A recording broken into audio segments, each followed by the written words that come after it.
Hari ini kisah viral akan menceritakan kembali kasus yang sangat mengerikan. Kasus viral kali ini sebuah kisah yang dialami oleh seorang gadis yang berparas cantik, dan dia adalah seorang pelajar menengah atas di Provinsi Kalimantan Selatan. Wanita itu ditemukan sudah dalam keadaan yang sangat tidak berdaya, di dalam kamarnya sendiri. Dia mengalami luka yang cukup parah di bagian alat vital organ dalamnya. Luka itu ternyata diakibatkan oleh pemaksaan pencoblosan secara paksa oleh 17 remaja pria di Kabupaten Hulu Sungai Utara. Selain itu, si wanita juga mengalami sebuah luka trauma yang begitu mendalam. Dia masih terbayang-bayang dengan beberapa jenis rudal yang dipaksakan masuk, hingga menusuk dengan begitu sangat menyakitkan. Mau tahu motifnya apa? Kenapa bisa terjadi? Tonton video ini sampai selesai, agar tidak terjadi kesalahpahaman pada kisah ini. Buat saudaraku semua, yang suka dengan cerita dari kisah viral, tolong di-subscribe, like, komen, dan share. Karena semuanya gratis, gak ada ruginya. Agar saya lebih semangat, dan bisa terus memberikan informasi, dan kisah viral setiap harinya. Terima kasih yang sudah subscribe, like, dan komen. Saya doakan, semoga selalu diberikan kesehatan, dan sukses buat kita semua. Maraknya kasus pembunuhan yang terjadi akhir-akhir ini, membuat semua orang harus lebih berhati-hati, dan waspada. Inilah kisah viral yang akan kami ceritakan. Semoga cerita ini, bisa memberikan manfaat untuk kita semua ke depannya, agar lebih berhati-hati, dan selalu waspada. Inilah kisahnya.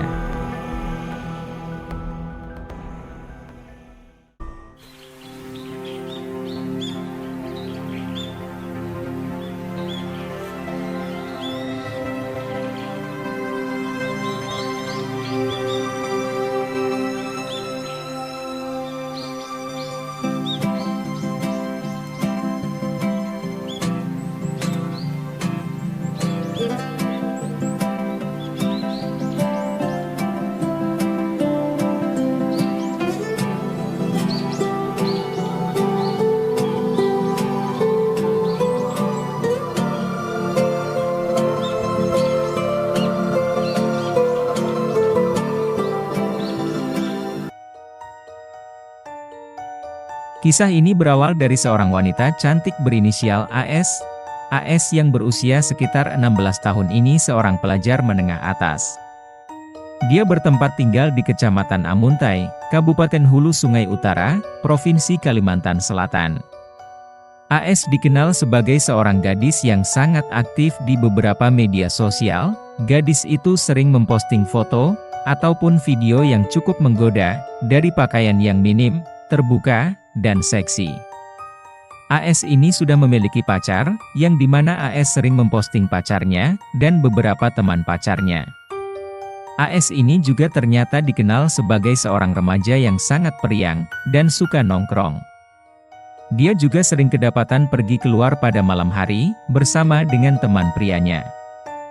Akan tetapi, menurut para tetangga dekatnya, AS sebenarnya tidak memiliki riwayat kenakalan di tempat tinggalnya, dan perilaku AS nampak masih berada pada batas wajar, seperti gadis seusianya yang lain. Kehidupan dari keluarga AS juga tergolong sangat sederhana. Kedua orang tuanya adalah seorang pekerja di ladang persawahan, dan hanya bisa mencukupi kebutuhan hidup dengan makan seadanya. Menurut para guru, di sekolahnya AS tercatat sebagai murid kelas 2 sekolah kejuruan.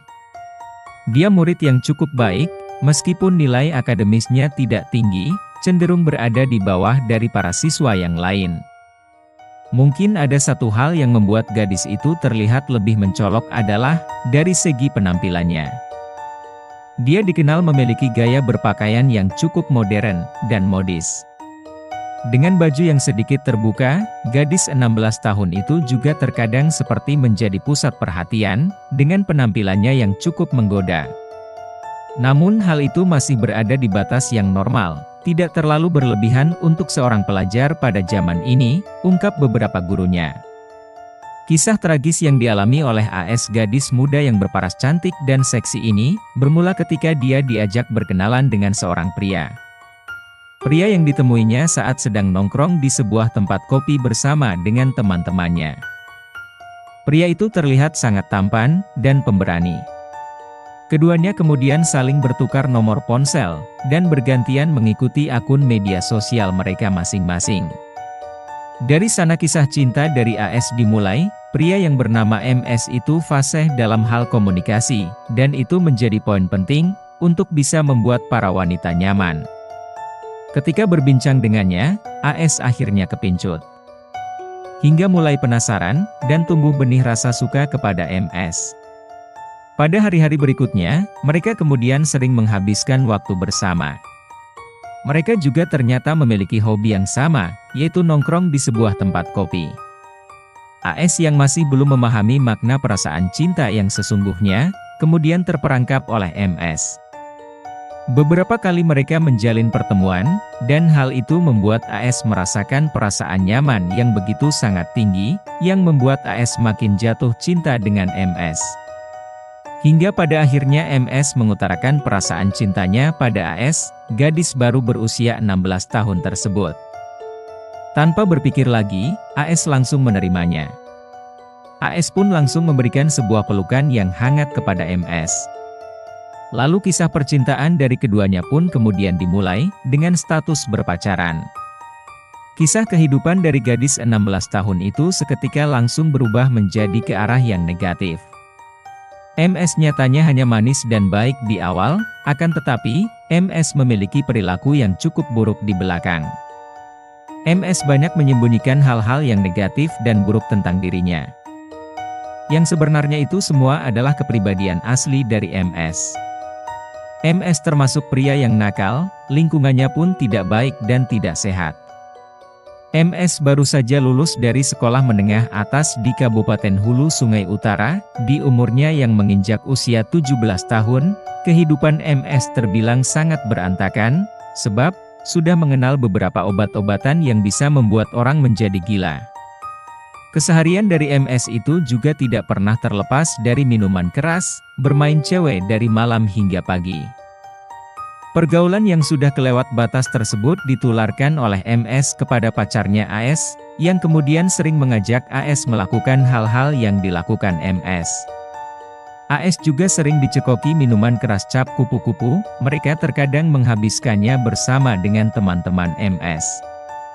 Dari sana AS juga sering bertemu dengan kelompok pertemanan yang kelam itu. Beberapa kali AS juga memposting kebersamaan mereka di media sosial miliknya.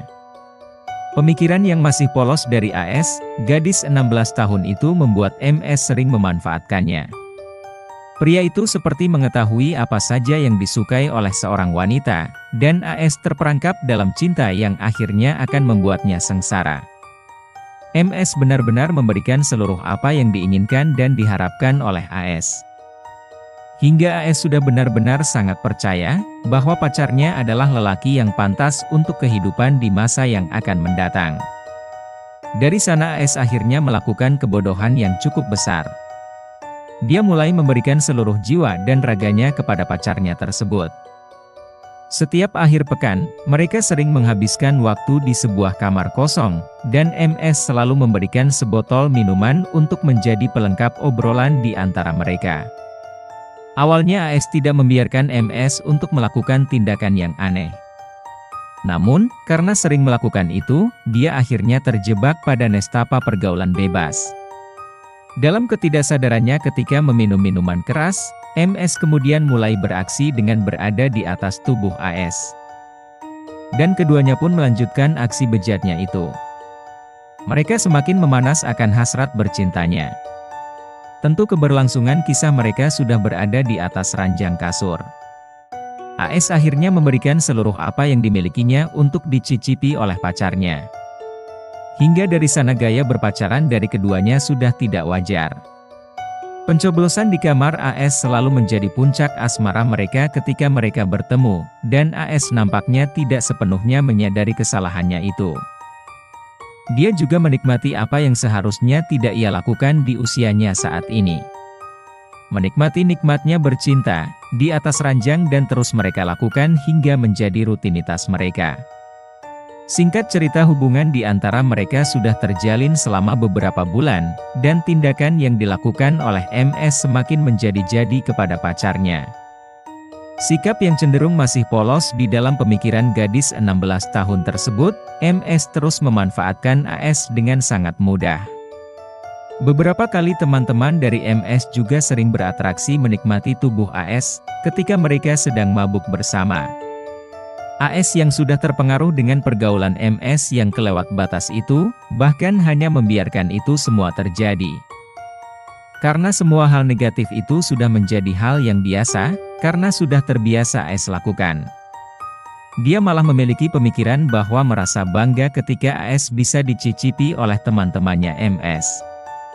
Lalu kronologis dari kisah itu berawal dari ajakan MS, dan dua teman MS yang lain, untuk mengajak AS main.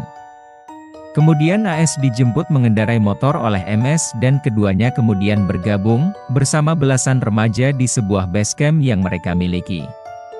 Diketahui dari mereka di basecamp itu hanya ada satu orang wanita di antara 17 orang pria di sana, dan AS karena sudah terbiasa dengan perkumpulan seperti ini, maka, itu bukan sesuatu hal yang aneh, dan mencurigakan untuknya.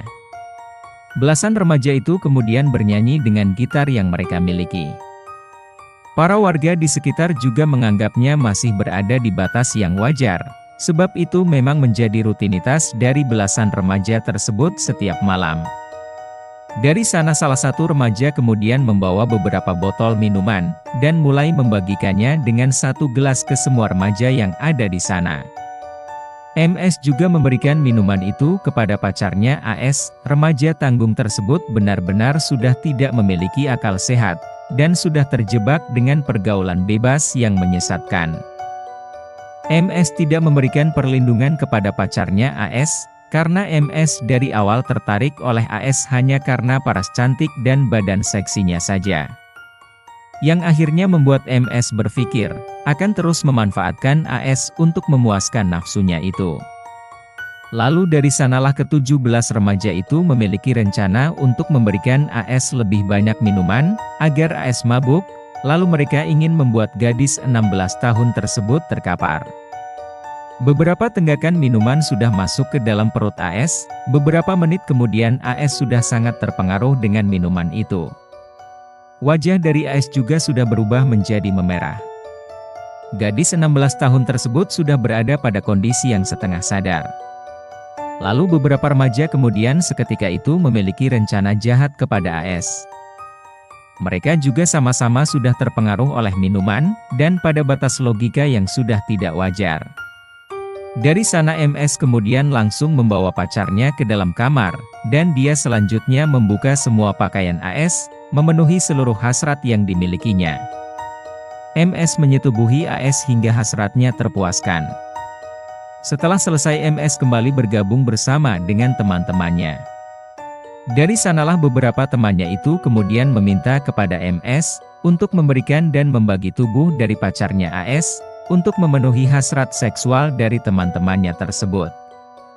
Lalu MS pun menyetujui hal itu, hingga memperbolehkan mereka semua masuk ke dalam kamar, untuk menyetubuhi AS.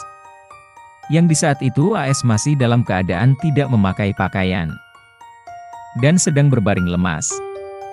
17 remaja pria yang ada di sana ternyata hanya 8 orang yang ikut menyetubuhi AS, termasuk MS yang melakukan tindakan bejat tersebut kepada gadis 16 tahun itu.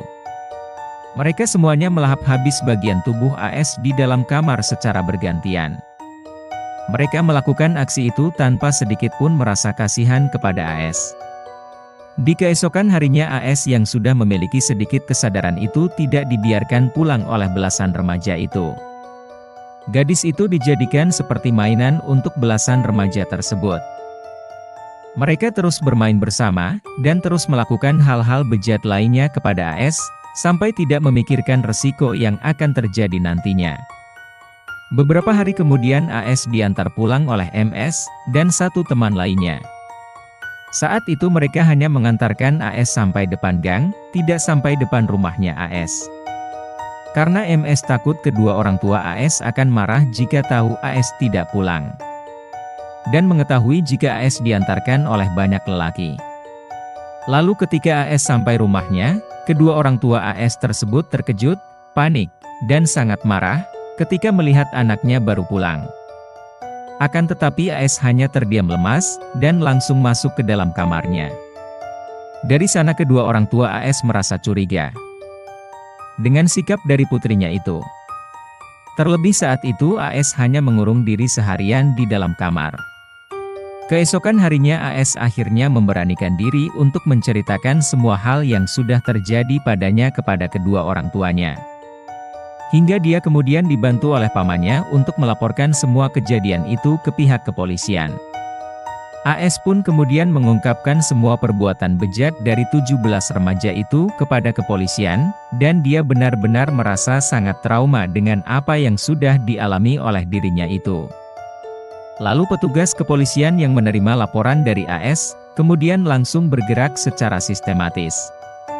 Mereka sudah mengetahui identitas dari belasan remaja itu, dari pengakuan AS. Para petugas selanjutnya mendatangi satu persatu dari rumah 17 pria remaja tersebut. Hampir semuanya tidak melakukan perlawanan ketika proses penangkapan itu dilakukan. Dari 17 remaja yang sudah berhasil diamankan pihak kepolisian, hanya 10 orang yang kemudian dijadikan tersangka pelaku, yang telah melakukan pemerkosaan terhadap AS. Ke-10 remaja itu memiliki peran yang cukup signifikan dalam aksi yang dilakukannya kepada AS, dan 10 diantaranya kedapatan melakukan pencoblosan secara bergantian. Akan tetapi, karena hukum di negeri ini masih menganut hak asasi perlindungan terhadap remaja yang masih di bawah umur, semuanya kemudian menjalani sidang dengan pengawasan yang begitu ketat oleh salah satu instansi pemerintahan, dan akhirnya mereka kemudian dinyatakan bersalah di pengadilan. Mereka terancam divonis hukuman 5 tahun sampai 12 tahun di dalam penjara. Sebuah hukuman yang terbilang cukup ringan dengan kelakuan bejat mereka. Pihak keluarga AS pun tidak terima akan keputusan pengadilan tersebut, dan meminta keadilan kepada kepolisian agar diberi hukuman yang lebih berat untuk para pria remaja bejat itu. Namun apalah daya, akhirnya keluarga AS pun menerima akan keputusan hukuman tersebut. Pihak keluarga AS mengkhawatirkan akan hukuman tersebut tidak menjadi efek jera untuk para pria remaja itu. Takutnya nanti, ketika pria remaja itu bebas, akan kembali melakukan hal keji tersebut, dan akan ada gadis lain lagi yang menjadi korbannya.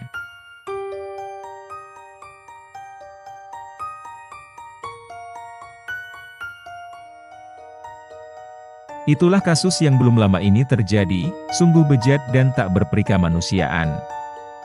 Semoga atas kisah yang sudah kisah viral sampaikan ini, menjadi pelajaran untuk kita semua, agar terus mengawasi anak-anaknya yang sudah beranjak remaja.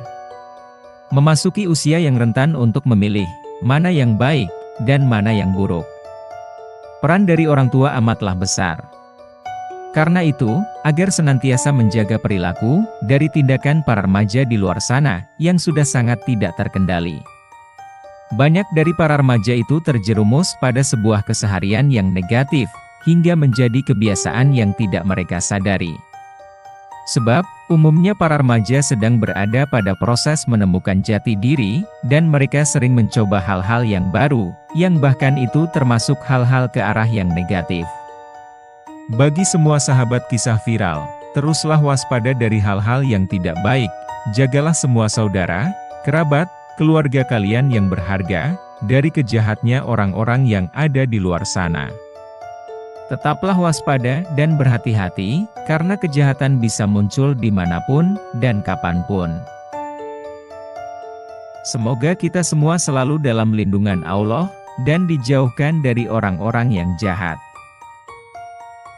Sehat selalu buat kita semua, sampai bertemu lagi, di cerita kisah viral selanjutnya.